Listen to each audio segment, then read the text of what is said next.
E falando em indicadores, já que você tocou nessa palavra indicadores, né? Quais são os indicadores básicos para o empreendedor que está começando, tá? Monitorar, saber ali se o investimento dele tá valendo a pena, o investimento dele em marketing, por exemplo. O que você pode explicar para a gente sobre esses indicadores? Você falou 3 indicadores básicos.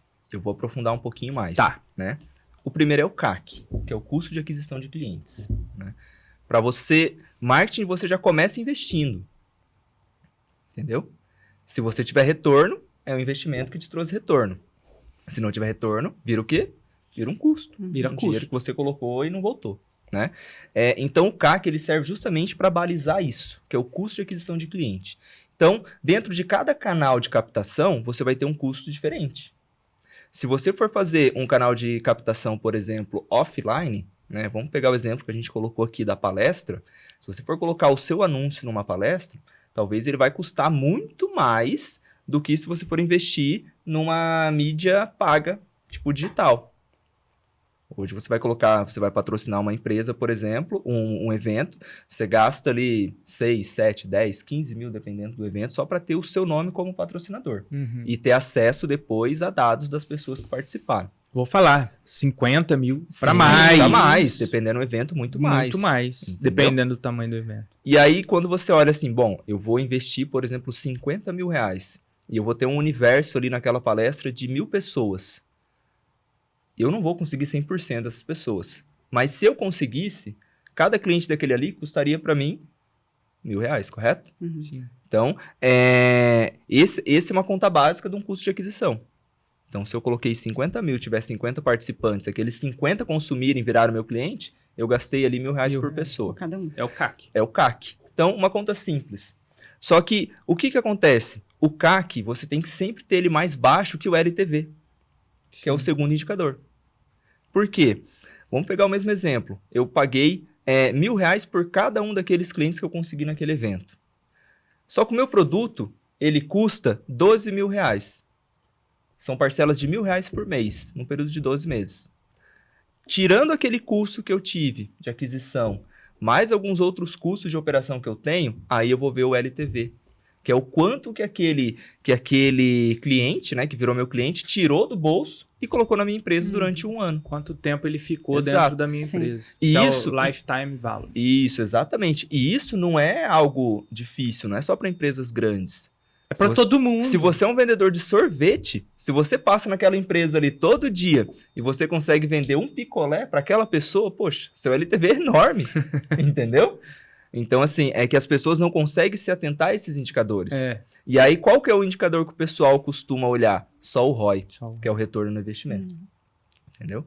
Então, quando a gente olha só para o ROI e a gente não consegue observar esses dois indicadores que são primários ali, né? O CAC e o LTV, a gente olhar só para o ROI, às vezes a gente tem uma surpresa negativa. Entendeu? Então, a gente precisa olhar para o ROI e falar assim, poxa, mas eu tive lá um retorno sobre o investimento de 12 meses muito maior do que os 50 mil que eu investi lá naquela palestra, lá no início do ano. Entendeu? Então, esses são os 3 principais indicadores. Que o ideal é usar os 3? O ideal é usar os 3. Quando se investe em marketing, sim. Usar os 3. Tá? O que acontece? Alguns canais é mais difícil de você medir isso. Alguns canais de comunicação. De captação, principalmente os canais offline, porque você não tem o traqueamento de dados. Sim. Você precisa tirar as pessoas offline, colocar no online para você entender o que acontece. Por exemplo, o João deu exemplo aqui que ele colocou no jornal, né, uma matéria sobre o podcast. E ali ele colocou um QR Code. Sim. Aquele QR Code é rastreável, mas agora quantas pessoas leram a matéria, pegaram o jornal, não dá para saber. Sim.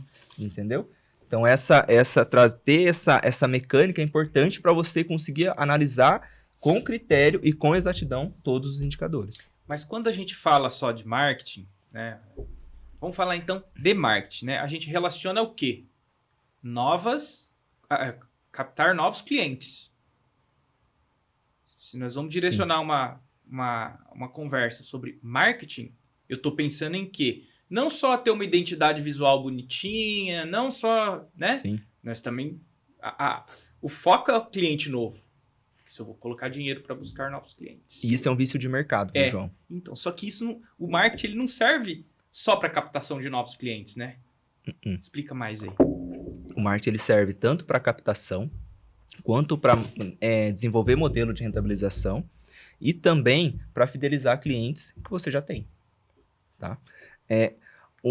Uma das empresas, um dos negócios, na verdade, que melhor faz marketing no mundo são concessionárias de veículos.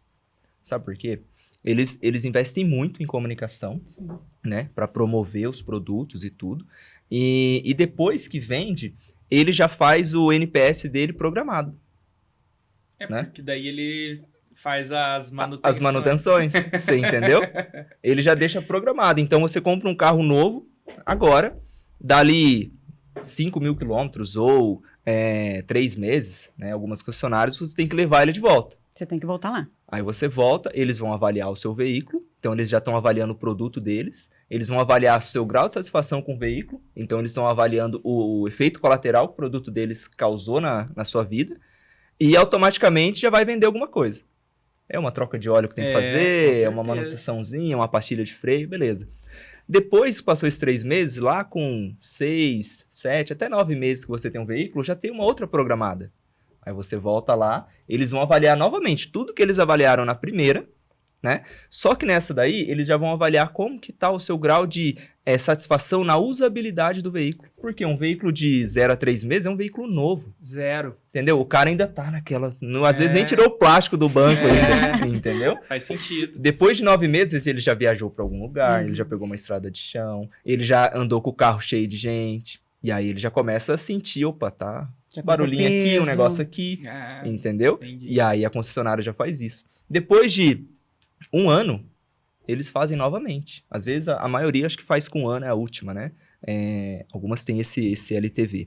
Então, depois de 1 ano, eles fazem novamente. Mas aí eles já querem saber se a sua experiência com o veículo nesse primeiro ano foi muito boa para te programar para fazer uma troca programada do veículo dali 2 anos, quando acaba a garantia. Então, eles trabalham muito bem. E daí eles te ligam. Exato. Ó, tô com uma promoção aqui. Eles sabem que você tem a determinada marca. Você comprou com Sim. eles. Ó, pra você trocar aqui vai ser assim. Eles te dão as condições especiais pra você não sair daquela marca.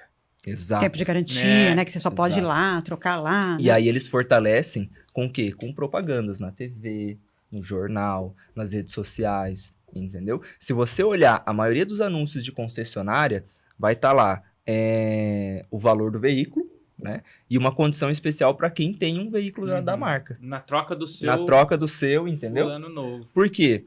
É mais fácil eu vender para quem já conhece da minha marca, para quem é promotor da minha marca, propagador do meu negócio, ou eu buscar uma pessoa nova? É o que nós falamos no começo do podcast. Entendeu? Lá que o Adriano falou, né? Às vezes o cara investe um monte em marketing para captar novos clientes e ele esquece de manter os Exato. que ele Os já clientes tem. estão indo embora. E no caso dele, ele tenta manter. É lógico que vamos dizer que é um marketing mais barato, Sim. né? Ele consegue manter os clientes dele e ele usa a força dele, os recursos dele, para captar novos, mas sem perder os antigos. Que estão ali com ele. Né? Mantendo os que Exatamente. estão Na ali com ele. base. E Edson, o que é mais importante dentro de uma estratégia de growth marketing?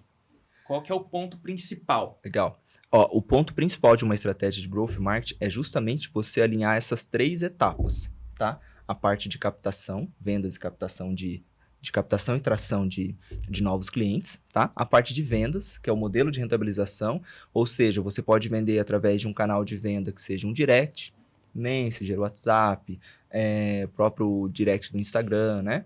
Você pode vender através de um e-commerce, uma página de venda, né, de uma ligação. Então, você ter essa conexão com o cliente bem estruturada, tá?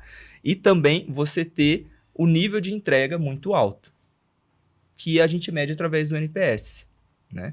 Que traduzindo o NPS, seria a métrica de lealdade do seu cliente.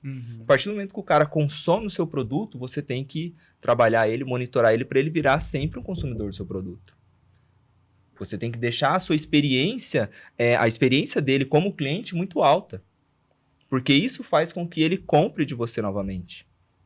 Por que as pessoas mantêm, voltando no exemplo da concessionária, por que as pessoas às vezes compram um Volkswagen, usa Volkswagen a vida inteira? Não muda. Não muda. Não muda. Ah, porque ele gosta do símbolo da Volkswagen? Não. Porque a Volkswagen promove a experiência dele com a marca. E aí ele fica naquela, poxa, será que se eu mudar para Chevrolet vai ser a mesma coisa? Volkswagen, ó, fecha aqui, Corba. Volkswagen, patrocina nós aqui. Entendeu? É justamente por isso. Por quê? Porque o growth, a grande sacada mesmo de growth é você conseguir concentrar todas as ações estratégicas da sua empresa em todos os departamentos. Marketing não tem que pensar sozinho. Como eu disse lá no começo, só existem 2 departamentos numa empresa. O de vendas e o que ajuda a vender. Então, growth é isso. Desde a pessoa que faz o café, da pessoa que atende, da pessoa que manobra, churrascaria. Os manobristas praticamente te pegam no colo, porque a experiência já está logo ali. Sim. Entendeu? Então, isso é growth. É uma mentalidade, não é ação. Tá? A ação é marketing, que é movimento. Agora, growth é crescimento. Então, toda empresa tem que ter uma mentalidade de crescimento.